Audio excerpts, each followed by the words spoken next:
Okay, so this spot here is really nice. We got the bridge in the background, the VR4 in the front.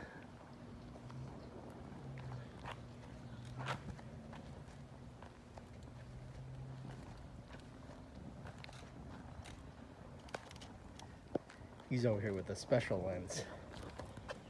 Look at that. Oh.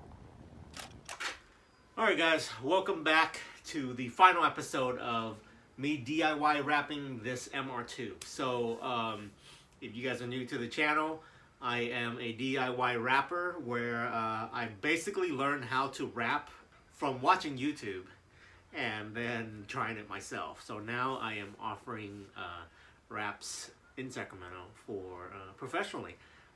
But I don't have a shop, so people just bring their cars to me and I do it right here in my very own garage. Now, tonight I'm going to be tackling the worst part of the MR2, in my opinion, is the dreaded back bumper. Why is this the worst part? Here, the back bumper is nasty because, as you can see here, there's a big ass shelf right here. So there's a flat shelf and then it goes all the way down there. So I'm gonna try to do it all in one piece without a seam. And then you can always, if you get stuck there, I can always just cut it off and then make a seam. So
on this in the daylight. Here we go. This is what I have left on the back end. Just this. Everything else is pretty much done. I've actually ceramic coated this whole side and that part of the back end. So it's silky smooth. Here, these little winglet pieces, you put them back on, and then I put my brand right here. Okay. And then I'm gonna wrap over it. I don't have another one of these stickers, so the other side is not gonna have it, and that's fine. Preferably, I would like both sides to have it. But when you wrap over this, you're gonna have the embossed look, so it's gonna look really great. But this candy finish is so sweet. Okay, boys, I'm gonna turn this around, and I'm gonna do the front end. So here, let's take a look at the front end. Yeah, there's my goat. These goats came with the house. So that whole area back there is part of our property as well. So you can kind of have a look. It goes all the way kind of back to where those apartment buildings are. You know, anyway. The goats are back there to cut down the vegetation, so I don't have to do any mowing or anything like that during the summer, and they'll just eat all the junk back there. When it's raining, we let the horse and goats out. Okay, anyway, down here, I've painted this whole part black. So the this part would be normally very hard to wrap if you're trying to do it all in the same color. So you're looking at like a piece here, a piece here, a piece here, a piece here. So you'll have mad seams, right? And all these things that come down, those are all going to be seams as well. So you don't want that. Okay, so here you can see the Bondo work a little more closely.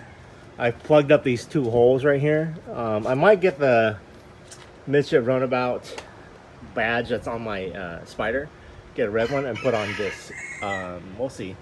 And then here I plugged up all these holes, sanding everything down.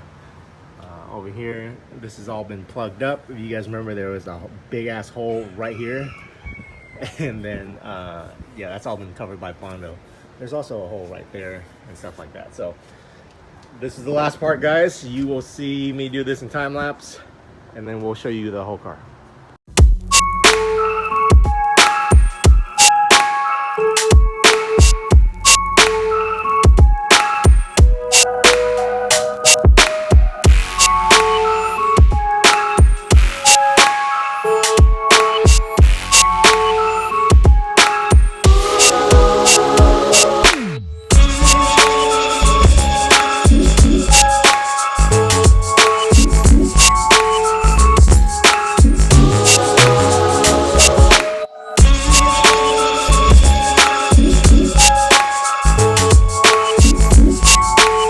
Easier than the last MR2 I did with the full in the blue, and that one had a full fiberglass body kit on it. You always want to go OEM if you can, just because the OEM is a lot more durable, and the fiberglass takes a lot of prepping. So here, the nice thing about this one is that if you can lift up this part right here, you can see that this is actually the little trim piece, and then there's the light. So the bumper doesn't actually connect from here to here. When you're wrapping this piece and you're trying to drape it on top of this, because it slopes this way, it's gonna make the wrap bend downwards. So you might be a little short. You see that right here? I'm short at this little corner because the wrap has now turned. But if you just razor across where the blinkers are, now look what you can do. So now you can just take this whole piece off, heat it up. So we're gonna heat this up nice and warm here, and it's gonna make it have a lot more conformity. What you want to do is you heat that and then you pull. Okay. Well, there's some like little ripples right here. You don't want to get the ripples, so you want to take it all the way back, take it back. Okay. Heat that up. Okay. There. So now you can just reach down here and pull out these little mini ripples. There you go. Okay, ripples all gone. And then up here, because you're pulling it this way, this will just naturally fold over, and then you can tuck it in very easily without risk of it peeling back. Here. So now that I have that part all cleared up, let me just kind of heat this up again, pull it back a little bit.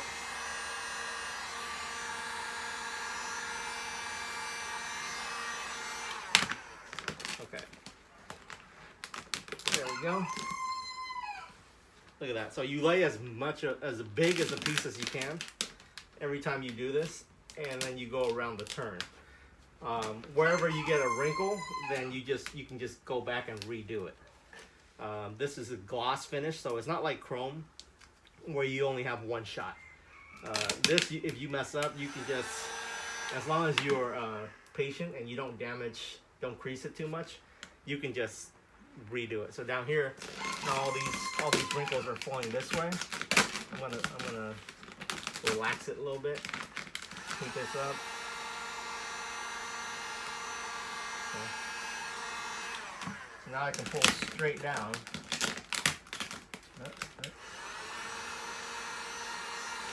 Okay, I'm going to use that as an anchor point, and I'm just going to use my palm and then just palm it into here. So this kind of curves in, so you just got to be real careful not to create any big creases.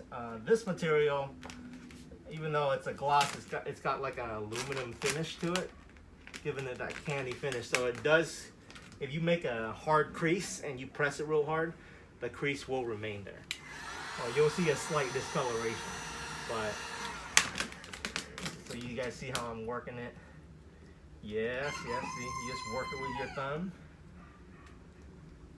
This is probably the hardest part of this bumper, is just making around this turn and knowing what to do and when to do it. And so you see how I'm progressively just working it, using my thumb. You don't want to use the squeegee here because it's going to cause like a crease to happen like this. I don't know if you guys can see it on camera, but since that crease happens,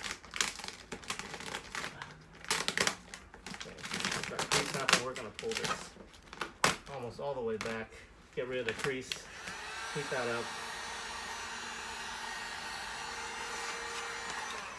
and pull. Oh, there we go. Okay, so now you just have a nice middle barrier where you don't have any issues. And then all these creases up here, you can just grab the top and give it a little bit of a pull, and that will straighten it up just enough so that you can just release the tension and flatten it out. And then back here, we're gonna do this. So I'm gonna tackle it the top down first. So I'm gonna pull that some more, make these not as bad, and then we'll just, there we go. See that?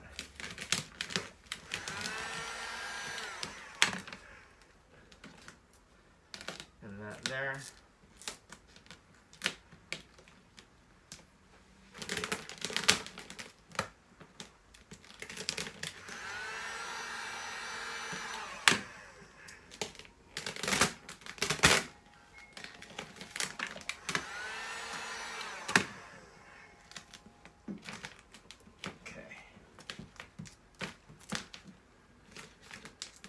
All right, so there you have it defined all the way to the back edge.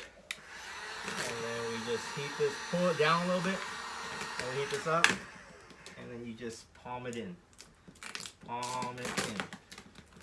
Now, this was easier on this side because I did the other side already, as you guys saw.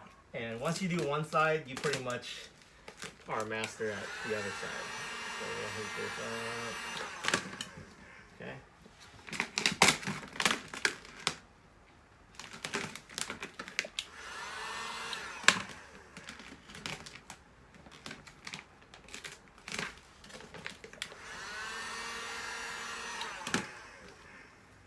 There we go. All of this can be done without a squeegee.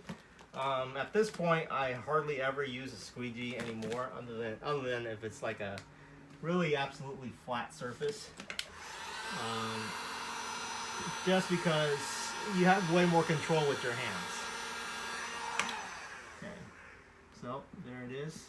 A little bit of an imperfection right here because I think my sanding wasn't great, but you won't notice it. You guys can't even see that. So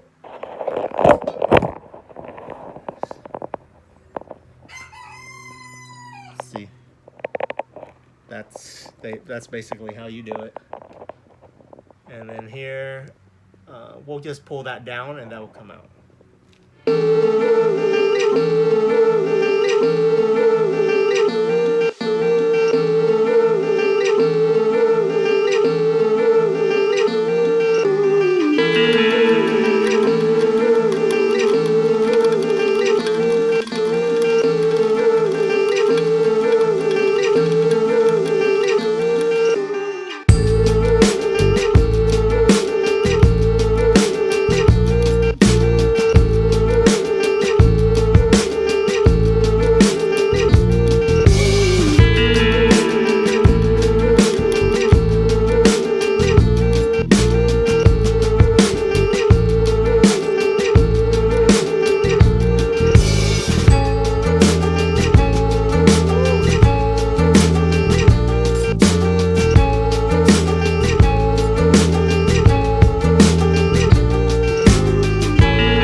guys, here it is, the gloss aluminum red out in the daylight. It's early in the morning and it's finally stopped raining, so we're gonna have a quick peek at it. But I'll do a full walk around with all the details on another video. But here's what it kind of looks like out in daylight. It looks really nice. It's super wet though.